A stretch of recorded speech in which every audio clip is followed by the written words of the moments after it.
Details చూస్తే APPSC అక్రమాల కేసులో నిందితులుగా ఉన్న పీఎస్ఆర్ మధుని జిల్లా కోర్టు కస్టడీ విధించింది. ఇద్దరిని 2 రోజులు విచారించాలని కోర్టు అధికారులను ఆదేశించింది. దీంతో ఇద్దరిని పోలీసులు కస్టడీకి తీసుకున్నారు.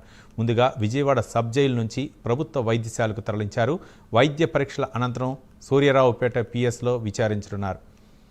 దీనిపై మరింత సమాచారం మా కరస్పాండెంట్ రాజ్ కుమార్ అందిస్తారు. రాజ్ కుమార్. రవి, ఏదైతే ఏపీపీఎస్సీకి సంబంధించి జరిగినటువంటి కుంభకోణంలో 2 రోజుల పాటు అటు పిఎస్ఆర్ ఆంజనేయులను ఇటు మధును కూడా కస్టడీకి ఇచ్చినట్టు తెలుస్తోంది. ఈ రోజు ఉదయం మొదటి రోజు అంటే ఇవాళ రేపు 2 రోజుల పాటు కస్టడీకి ఇచ్చినట్టు కూడా తెలుస్తోంది. ఇవాళ మొదటి రోజు ఇప్పటికే పోలీసులు ఉదయం 6 గంటల నుంచే పిఎస్ఆర్ ఆంజనేయులను అటు మధును కస్టడీలోకి తీసుకున్నారు.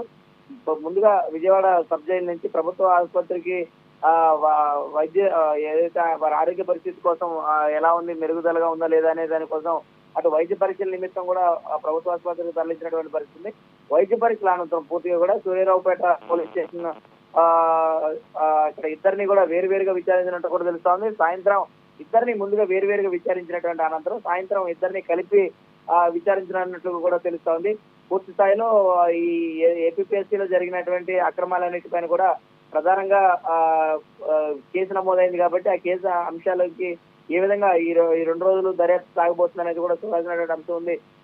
గతంలో ఏదైతే ఇటువంటి ఆరోపణలు వచ్చినటువంటి నేపథ్యంలో ఏపీపీఎస్సీ అనేది ప్రతి ఒక్క ఏదైతే కాంపిటేటివ్ ఎగ్జామ్ రాసేటువంటి ప్రతి ఒక్క విద్యార్థికి కూడా చాలా ఇంపార్టెంట్ గా ఉండేటువంటి అవకాశం ఉంటుంది. కాబట్టి పూర్తి స్థాయిలో వారికి సంబంధించినటువంటి అవకతవకలు జరిగినాయి. కేవలం కొంతమంది ప్రయోజనాల కోసం ఇటువంటి చేశారా అనేటువంటి కోణంలో కూడా పోలీసులు ఆలోచిస్తున్నట్లు కూడా తెలుస్తా ఉంది. కాబట్టి చూడాలి మరి పిఎస్ఆర్ ఆంజనేయులను అటు మధును ఏ విధంగా అటు ఈ పోలీసులు ప్రశ్నించబోతా ఉన్నారు, ఏ విధంగా అటు చేయాలని అనుకున్నాడు వేచి చూడాల్సిన అంశం ఉంది. రవి.